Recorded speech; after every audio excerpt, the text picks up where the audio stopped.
All right. I remember when the late Kobe Bryant scored 60 points in his last game. And he set a record for the most shots ever taken in a game. And I worked with somebody at the time, and he hated it. He said, that's not how you end it. And I argued, no, that's exactly how it should end for Kobe Bryant. Kobe Bryant was authentic to himself. Kobe Bryant, Laker fans would tell you, he often shot too much. But Kobe Bryant setting an NBA record on his last game, shooting the most shots ever and dropping 60, was perfect. Kobe was a performer, an entertainer, closest thing we've seen to Jordan, and it worked for me. I thought that's authentic. That's who Kobe is. Had Kobe come out and set a record for assists, you'd be like, what? That's not who Kobe is. Russell Westbrook did something last night. Now, he didn't try to do it like Kobe, but it was a perfect night that symbolizes Russell Westbrook. Russell Westbrook is insanely athletic. Top 5 athlete league history. Wildly fun. Polarizing. And last night he set the all-time NBA record for triple-doubles. And at the end of the game, with plenty of time, he took a three-pointer and missed. It was not great judgment. He had time to drive and draw a foul. He's good at that. And he missed a three-pointer. Of course he did. Here's the end of the game. It's so fitting. The Wizards are going to go with it. Here comes Westbrook. 4 seconds. Westbrook puts up the three. No good. And Atlanta's going to win it by 1. It's tough right there. Got a clean look off. Russell Westbrook just came up short. On a night when he makes history, he keeps that ball. But the Wizards in a 1-point game again. Of course he kept the ball. He once said it's his best friend. That's how he should set the record. And this is not a criticism of him. When Jameis Winston's last pass as a Buccaneer was a pick 6, you're like, well, that's kind of what it should be. Russell Westbrook gave you both facets of his game last night. His utter brilliance, his unmistakable athletic ability, his brilliant talent carved through years of focus and determination. You got that. And he missed a three-pointer badly when he should have driven, gotten fouled, and headed to the line. You get that. He's won 7 playoff games since he and KD got a divorce, and that's with James Harden and Paul George at 2 different stops. He is one of the most unique players ever. People say Iverson. I think he's more athletic than Iverson.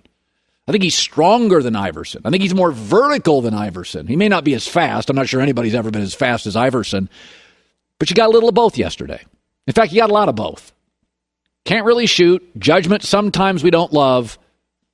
But he now holds an NBA record, one that means a lot to him. Not much to most people. I'm not really a triple-double guy. But it means a lot to Westbrook. Poll most basketball fans, it doesn't mean a lot to them. But that, too, has always been Westbrook. He's a little different. He's contrarian. He's unique. And now, fittingly, he's a record holder. Chris Broussard, he always makes me feel happy. But boy, are we going to disagree on a couple of topics today. He is joining us now as the NBA playoffs get close. So I did think, not to be a coastal elitist, but let me just say this about Westbrook. I thought last night was fitting. Is that he got a triple-double, and you saw his brilliance. And then he took a bad shot, missed a 3 to end the game. And on the night he set the record, you also got his reality with a minute left. And I thought, this is perfect. You got everything. You got the athleticism, you got the record, you got the missed 3. In a weird way, I always said this about Kobe. The last game he ever played, it's the most shots ever taken in a game. And I said, Kobe's being authentic to who he is. He didn't show up and pass the ball and help the young guys. He's like, I'm going out. It's a fireworks show. And it's like, last night really was everything that Westbrook is. Is that fair? It's very fair. I totally agree. I was watching that game, and it was a terrible shot. You knew he wasn't going to hit it. He can't shoot threes in the first place, and they probably should have called timeout and tried to run something. But here's the thing, Colin. Over time, 25, 30, 40 years from now, the details will get fuzzy.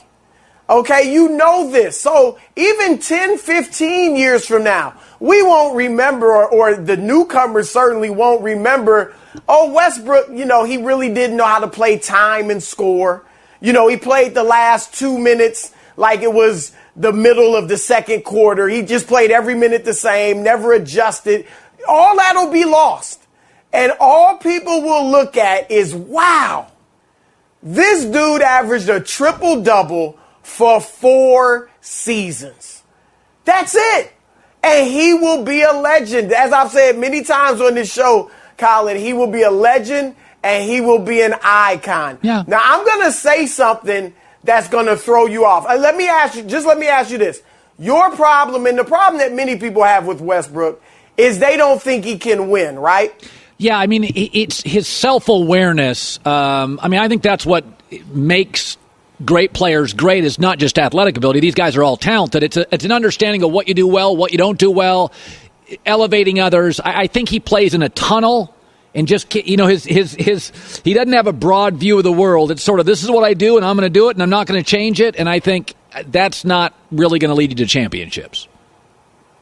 I think that's fair. I said last week, he's Allen Iverson. Iverson, we could say the same things about him, right? But here's the thing. Everybody who doesn't win a championship in the NBA was lacking something. They were lacking something, whether it was Charles Barkley not wanting to play defense, maybe not being as disciplined. Karl Malone had struggles at times in the clutch. Remember who Michael Jordan stripped before he hit the big shot? Yep. John Stockton and Steve Nash, they could have used a little more scoring. If Stockton could have given them 20 a game instead of 14, maybe the Jazz win a title. Everybody that doesn't win a ring has something. I want to throw these numbers at you. Steve Nash played 18 years in the league. He won 11 playoff series. 4 times he went to the conference finals, never to the NBA finals. Chris Paul played 15 years in the league, has won 7 playoff series. That's it. And been to 1 conference final and never to the finals. And those 2 guys, we don't crush them with this label of they can't win. They're not winners. Westbrook, only in the league for 12 years, has won 11 playoff series, has been to 4 conference finals, and 1 NBA final. So he's actually won more than Nash and Chris Paul. And I get it. Westbrook's played with great players, but so did Nash and Chris Paul. Both of them played with awesome lineups and didn't win as much as Westbrook's winning for different reasons. But my point is, everybody that doesn't win a ring has something that's keeping them from getting it. And Westbrook's no different, but we just harp on him not being a winner, and I think it's unfair. Yeah, I don't. I think he's earned his reputation. Those guys didn't play with KD and Harden in their prime. But nonetheless, fairness is, I've said, I'd vote him in the Hall of Fame. I'd pay to watch him play. I think he's iconic. I think he's unique. I do think your argument that all the guys that don't have a ring had a flaw. Totally buy that. I mean, by the way, some guys didn't have a bunch of... John Stockton was he was physical, he could pass, he could hit a jumper, he was a great leader. He didn't win a title either. Sometimes, if you're Phil Mickelson, there's a guy named Tiger Woods in the way. Sometimes you don't even have to have a flaw. It's hard to win championships. Right. So, to me, Westbrook last night, that kind of defined him. I got the good, the bad, the ugly, the judgment, and it's like, yeah, that's perfect. Now I want to move to this. So I watched the Knicks and Clippers play Sunday, and I do think there's a ceiling on the Knicks as a playoff team. I think they lack offensive juice. I think they can come into town, outplay you, work hard, but in the playoffs everybody plays hard, and that advantage goes away. But more troubling is the Clippers. They are a bad basketball team with 4 minutes to play. They're an NFL roster that's good with no quarterback. I watched them disintegrate late. They are one of the 4 to 5 worst offensive teams, clutch points in the league. The other 4 bad teams. And I watched them and I thought, it's like having a bad bullpen in baseball. It's hard to win a World Series when you're leaking runs in the 7th, 8th, and 9th. I watch them and I'm like, they're not getting any better. 2 years, they're bad late. Is there a solution to that for the Clippers?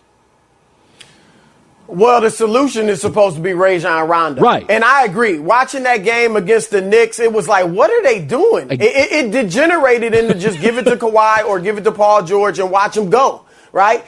And Rondo was on the floor at points, but he helped initially, and I think he will help in the playoffs.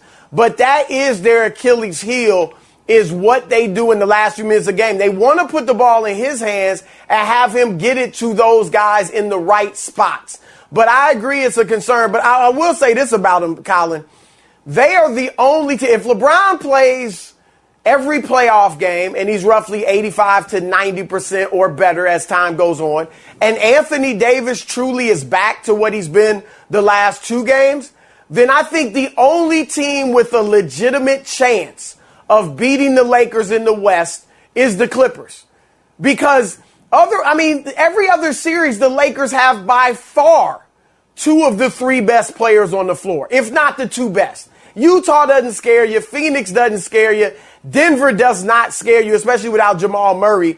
And the Clippers are the only team with a chance to beat the Lakers. I'd pick the Lakers, but the Clippers would have a shot. But I hear you. I mean, they at the end of games, they are a mess unless Rondo's really orchestrating well. We're getting to a point now where I hate talking about this MVP stuff. I really do. I think it's just like the Heisman winner. I don't care. But it does look like the league is acknowledging Chris Paul exists. This morning, where do you think he'll finish? He won't win it because he doesn't have the numbers. I mean, it's just the way the league works.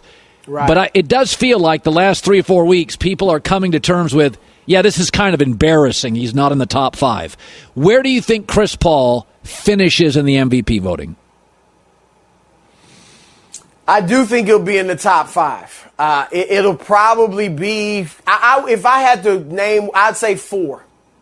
Jokic, we know, is going to win. He's getting my vote. I haven't looked at how I'll do my next 4, but Jokic will get my vote.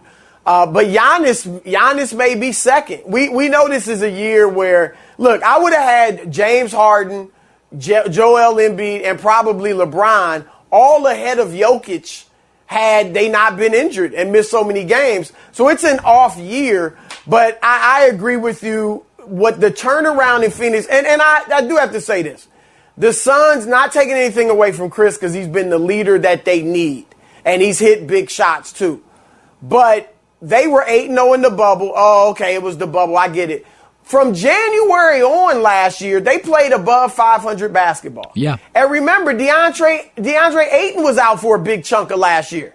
And so it wasn't like it's not as simple as saying they were horrible last season, didn't make the playoffs. Chris came in and all of a sudden they're the number 2 seed. That's a big part of it, but there are other factors involved in it as well. Chris Broussard, Fox Sports NBA analyst. Bud, appreciate you stopping by today. Good stuff.